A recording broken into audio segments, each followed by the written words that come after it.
Anyway, I think it was it was in Sunday school. I talked about how my grandmother always had stories that had a moral behind them.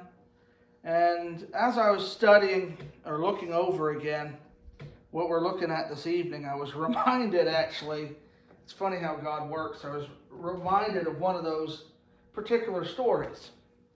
And one of those stories is about her siblings, and her dad. Her dad, he was a tough guy.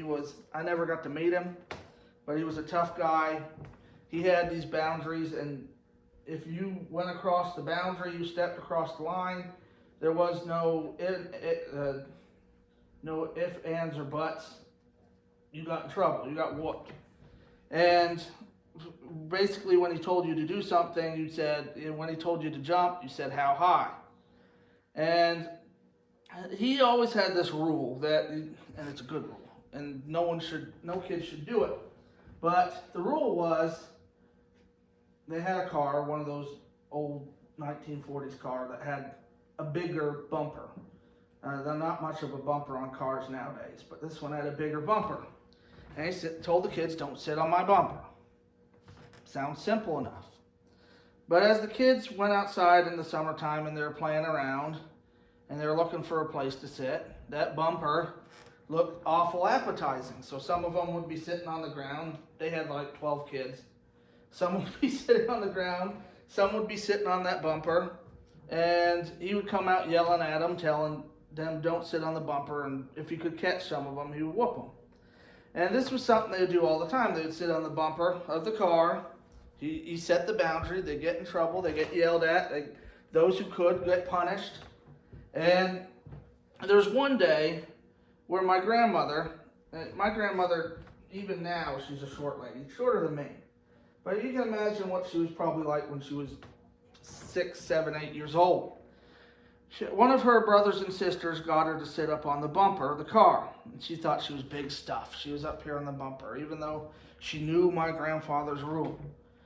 Great-grandfather's rule, knew what she was supposed to do.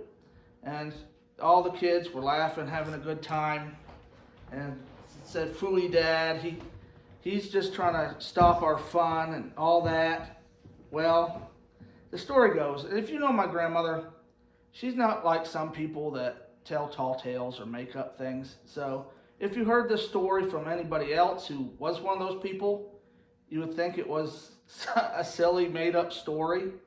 But the way she tells it is that her dad had to go to the town down the road to get something from the grocery store or whatever. And all the other kids who were tall enough saw him coming, got off the car, and ran away. She couldn't get off the bumper. She was too short, and she was too afraid to jump down and hurt herself. And as the story goes, her dad didn't see her back there, got in the car. Granted, this is back in country roads in the middle of nowhere, so he wasn't going no 60 miles down the road. But she was on the back of the bumper of this car, holding on for dear life, scared to death. He didn't get very far, but he looked in the mirror, saw her in the back there, freaked out, got out, made sure she was okay, pulled her off the bumper, and he could tell she was scared. He didn't even whoop her. She knew she had gone over the line, and she knew now why you don't sit on the bumper of my car. You could get hurt. You could get seriously hurt. And she remembered that lesson to this day. And for us, it wasn't sitting on the bumper of a car. For us, it was when your grandparents or your parents tell you something, there's a reason. That was the moral of her story. And it's an interesting story because it fits into what we see in the world around us. God in this book of Job has been talking or started to talk about the things we see in nature and how they apply to our lives. Last week it was the foundation of the earth, the very ground we walk on, and how that applies to our foundation in His Word and in Him, and how we can find peace in Him and strength in Him. This week, we're looking at the boundaries of the ocean and the boundaries of the world around us and how things are set in order and set in place. And how, in looking at that, how God has boundaries He has set up for us. And often in life, people are like my grandmother and like my grandmother's brothers and sisters. They think God, what they often say, God's a party pooper. He doesn't really care. He's just not wanting us to have fun, and that's why He sets up these boundaries. And they keep pushing the envelope, and they keep doing what they want, and eventually they fall on their face and find out there's a reason for those boundaries. They're put up to help, not hurt. They're put up not to hinder you from having fun, but to keep you from getting yourself into trouble. And as you see God's boundaries and what they are and how they're set up, it should build a trust in God, trust in Him, trust in what He's done. And I think that's what He's trying to do with Job, because Job's stayed within God's boundaries. He's followed God. And at this point, he still has faith in God. He's still trusting in God. He cursed God. But it would be very easy to say, hey, why am I still doing this? All this bad stuff's happening. Why don't I just give up? And God here is really going to encourage him and show him that, yes, things are hard. And sometimes doing good, bad things will happen. But keep it up, Job. Keep serving me. Keep staying within my boundaries and following me. And that's what we'll kind of see God encouraging Job in as he talks about the very boundaries of how things are set up, the ocean and this sun and the clouds above and these things, how they're set in their order and how he has set up boundaries for us. So let us read Job, as I said, chapter 38, verses 8 through 12. Job chapter 38, verses 8 through 12. I'll start off in verse 8 and we'll just go around. Or who shut up the sea with doors, when it brake forth as if it had issued out of the womb? When I made the cloud the garment thereof, and thick darkness a swaddling band for it. And break up for it my decreed place, and set bars and doors. And said, hitherto shalt thou come, but no further, and here shall thy proud waves be stayed. Hast thou commanded the morning since thy days, and caused the day spring to know his place? So you see here, like I said, God's going through nature and showing Job lessons about him and lessons about himself and how he is in this world. And here he looks at boundaries, how there's boundaries, things are set in order, set in place. And one of the things he shows in verse 38 is he says this, or who will shut up the sea with doors when it break forth? What he's getting at here is, as he talks about this in verse 8, is he talking about how God in his boundaries can open doors and shut doors. Often when you think of boundaries, you think of walls, set things in order, rules. But sometimes within God's way of things, there's times in which he, in his time, in his way, he has us go forth and do things, and other times where those boundaries are closed up, those boundaries are shut up. And he uses a very interesting illustration here. He talks about the ocean and specifically the tides here. And as I said, he says, or who shut up the sea with doors? This word shut up refers to like a fence or an enclosure, like at a farm. A farm is set up. There's fences around them. And the ocean has a fence. It's not a literal fence, but it's in its place. It's in its order. It's set in its order. But then he also talks about in verse 8, he talks about shut up the sea with doors. He talks about how there's these doors, not literal doors, but even though this word here is the Hebrew word daleth, which means a swinging gate. He uses the picture of God kind of being the proverbial shepherd of the waters, the proverbial shepherd or farmer of the ocean. And you think about it, usually around you can look at the tides, and the tides have a certain time. Each time they go in, they go out, based on the moon, but God set the moon up, and God opens them up and lets them go forth, brings them in their time and in their order. They go forth in His command. He's in control of them. It's like the illustration He's using, a shepherd. A shepherd lets the sheep out in the morning, brings them out in the evening. The ocean goes out when God commands. It comes forth when God tells it to. It's got its order. And like I said, I'm not a scientist. You can look up when the tides go in and out each day, and that's the way it is. They go out in and out each day, and God has set that in order. He has set that boundary. When He tells them to go out, they go out. And when they come in, they come in. But I find it interesting.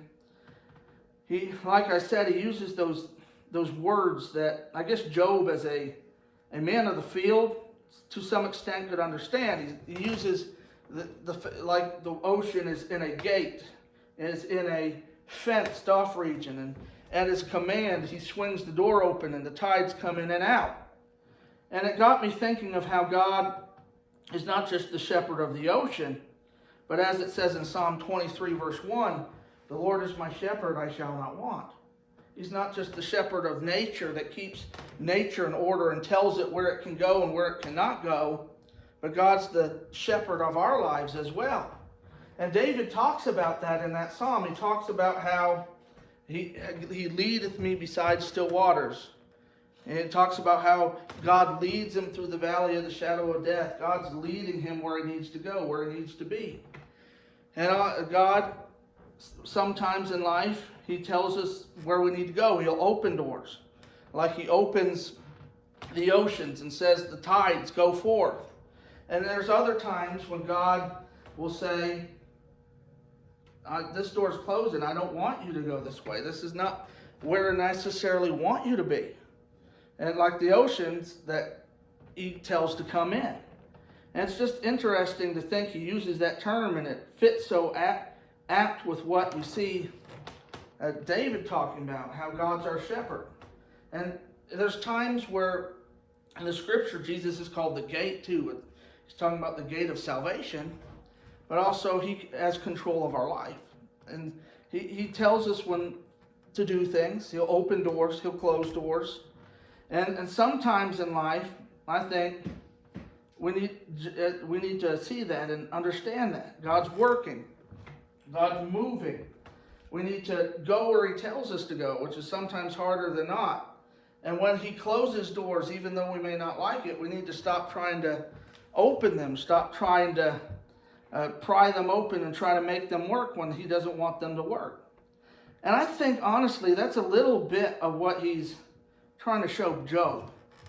And there's a time and a place for everything. He may have shut that door that he had with his children. And you got to think, he had 7 sons, 3 daughters. He loved them. He cherished them.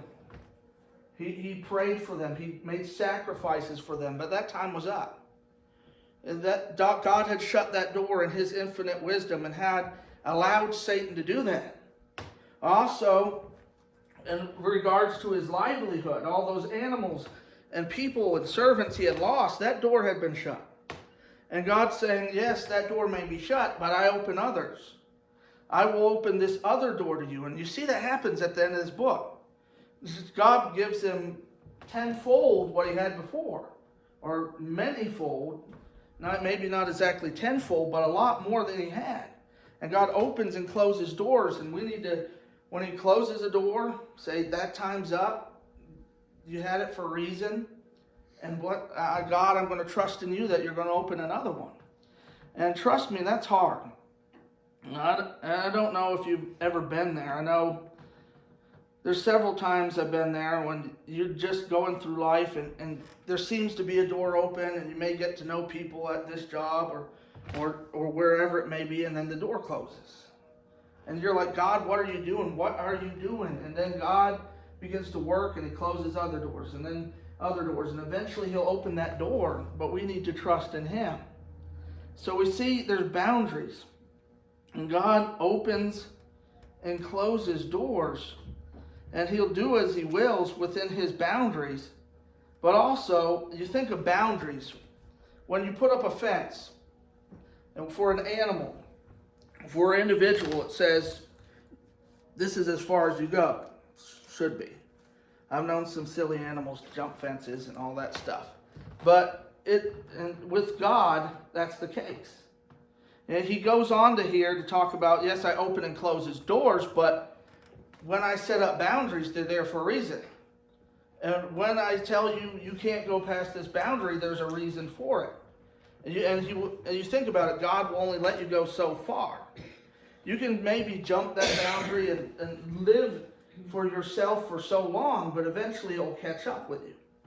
And God has only lets people go so far. He has boundaries for a reason. And we see that as we move on. He goes from talking about how the oceans open and close and how God opens and closes opportunities in our lives to talking about his boundaries and how things are set in order and how things are set in place. And he talks about, in verse 9, he talks about something different than the ocean, but it's still about water. In verse 9 he says, and when I made the clouds a garment thereof, and thick darkness of swaddling band for it. So he goes on from talking about how God, he opens and closes doors, to talking about how God, there's a place for it. Things only go so far with him. And in talking about that, he talks about how there's a appointed place for everything. There's a appointed place and time for everything in this world. And one of the things he brings up is the idea, we talk about the waters below a lot, and we've been talking about the tides in the ocean, but there's also waters above. Not like in Noah's day necessarily, but there's water droplets above which form into clouds. And he talks about them for a little bit, and it's just interesting what he talks about. He reminds you of how they have a place. There's clouds above, there's waters below. They have their place, they have their reason, they have their season. They're put there for a reason. And in verse 9, he said, as we said, he talks about that. He talks about specifically two different clouds, two types of clouds that have two different purposes. The first one he brings up is, when I made the cloud a garment thereof.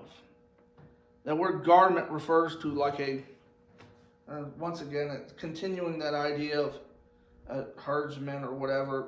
Garment refers to like wool, fluffy clouds. There's fluffy clouds up there. There was a couple of them today when I was outside playing with the boys when I had some time. And there's times when you got nice sunshine, nice days, cloudless days, pretty days. But also he goes on to say, and the thick darkness, a swaddling band for it. This word darkness is the Hebrew word that refers to a thunderstorm, that kind of rain cloud. And you think about it, you need both. You think about in nature, it talks about in the Bible about nature, and then you look in nature yourself. When you have plants, they need what? They need sunlight, they need water, they need both. And so often we praise the sunlight and we get mad at the rainstorms, but they have a purpose. And can someone read for me Matthew 5:45?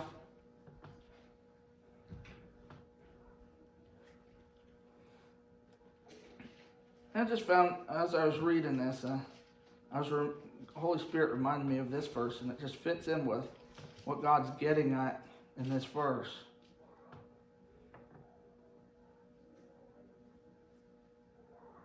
That ye may be the children of your Father which is in heaven, for he maketh his sun to rise on the evil and on the good, and sendeth rain on the just and on the unjust. And you think about that, at first glance, that seems almost unfair. It's like the sun rises on the the evil and the good. And the rain comes on the just and the unjust. And in our human reasoning, that's sometimes hard to understand. Why does God bless these people who are evil? Why does it rain and we get sun for both? But he has his reason for it. And you think about it, he's talking to Job here. Job's seen he's seen both. He's seen the good days and the bad. He's seen the sunny days of life, and he is really going through the thunderstorms. And like I said, you look at nature, you need both. You need rain and you need sunlight. And there's a purpose for both. And whether we don't understand it or not, God reigns and he shines on the good and the bad for a purpose, for a reason. And Job here, I think God's saying, yeah, you're going through a hard time. You don't understand what's going on.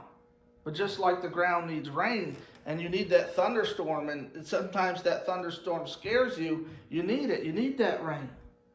And though you're going through this hard time, and the rain's coming down, and the thunder's loud, and you can't hear what or see what's going on, there's a reason for it, Job. I put the waters above in their place. They go through their cycles. You have sunny and rainy days. They have their purpose to keep this earth and its plants replenished. And your suffering and your moments right now have a purpose too. You may not see it at this moment. You may not understand it at this moment. And it won't. But it's for your growth and it's for your blessing. And on the other side of it, you see it. Granted, we see this thousands of years later. We know the outcome. Maybe you don't. You never read the book of Job. But he didn't. He saw it from where he was in that thunderstorm. And God was saying, I have a purpose. I have a plan. I have a reason. You're here for a reason. And it's for your growth, for your lessons. So we see he says there's an appointed place for the waters above. They go through their cycles. You need sunny days with fluffy clouds, and you need rainstorms. You need both.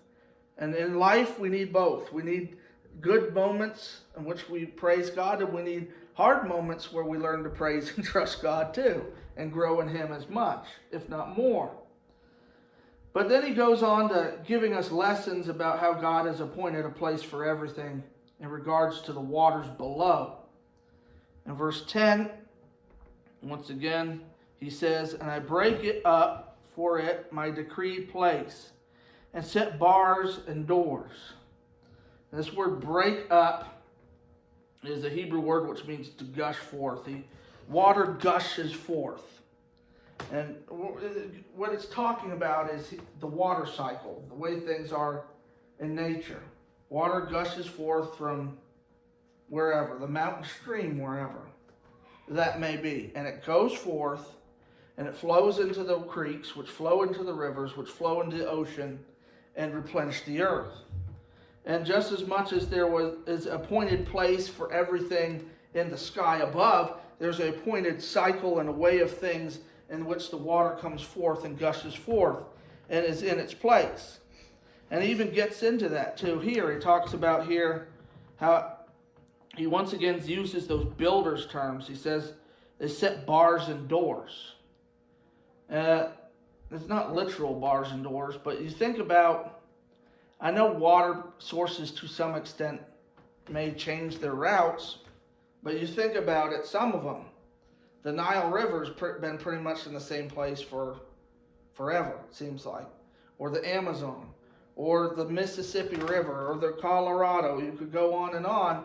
They're in their place. You set them there. And it's just interesting how they start from a little stream and they're continually fed. They continually go.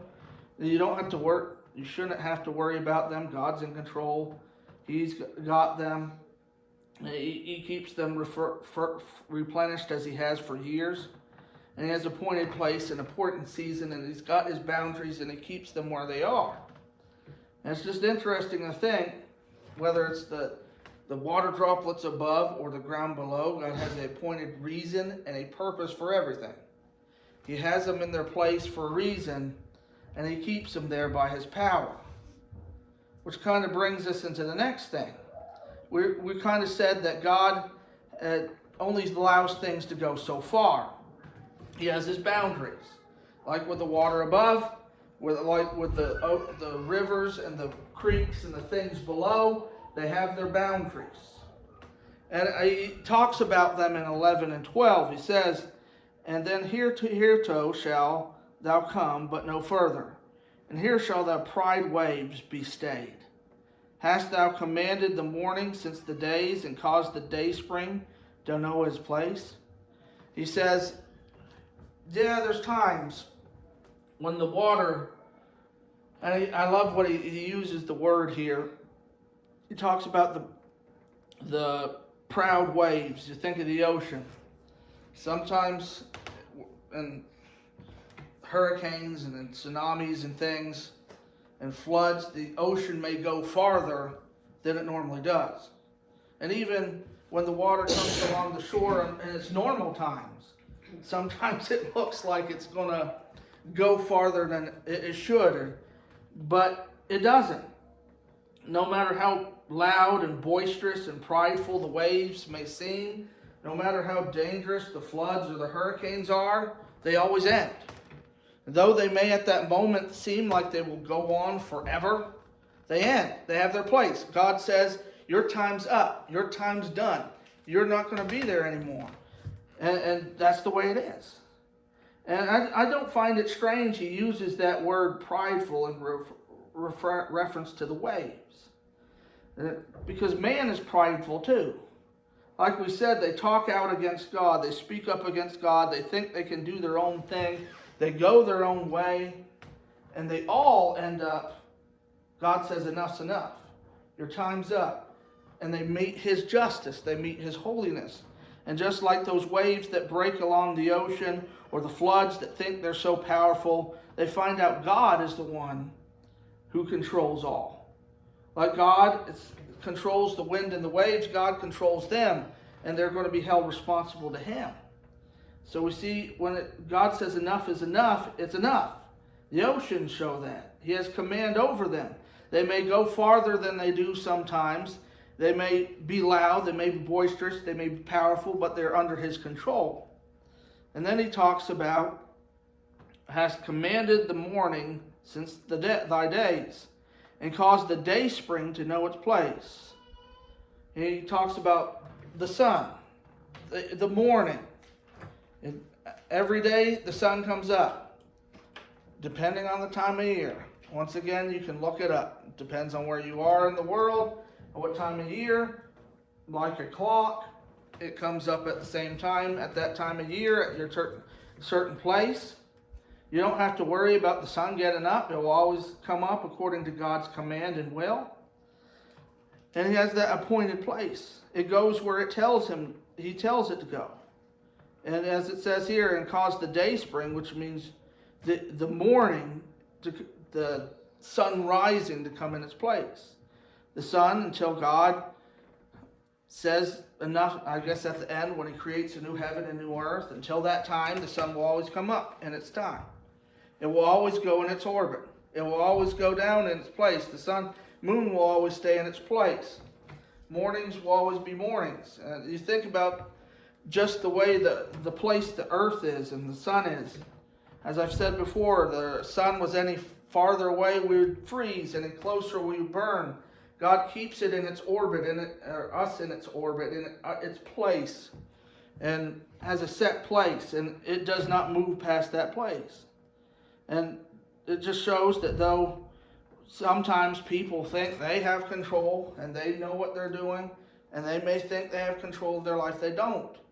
They're responsible to God, whether they accept it or not. There are his boundaries, and he only lets them go so far before they hit the wall of his justice. And he's reminding Job here of who he is. And Job's one who's trusted him, followed him, stayed within his boundaries. And he's saying, Job, just like these things are here for a reason, I have you going through this for a reason. I have a purpose for this. As the sun gets up every morning, and as the tides have their place, all these things have a reason and a purpose, Job. I open and I close doors for a reason. Just trust in me. And it's something to think about. God has boundaries out there, not to be mean. And God doesn't have rules in the Bible for us to follow because he's cruel, like some people think. He has them for a reason. To help us, to guide us. You think about the earth. The earth's boundaries are there to replenish the earth, to keep the earth going, to keep the earth from drying up or from the sun burning us. And there's a purpose for everything you go through, a reason for it. And if we trust in God and believe in him and follow him, we can know he has a purpose and reason for these things. So let's pray. Lord, just thank you for water. Just thinking of the water that we have in the creek out here, which flows somewhere into a river, into the ocean, and thinking how you have your borders and your regions for these things and your purpose, and there's the cycles, and we get rain, we get sun, and there's a reason for all of it. And Lord, help us to obey you, stay where you have us, realize you have a reason for everything, and trust in you. And Lord, when things get tough, to know there's a reason for those things. Those moments of thunder and lightning in life, there's a reason for them. And when you close doors, there's a reason for them. When you open doors, there's a reason for them. And let us just trust and follow you. In your name, amen.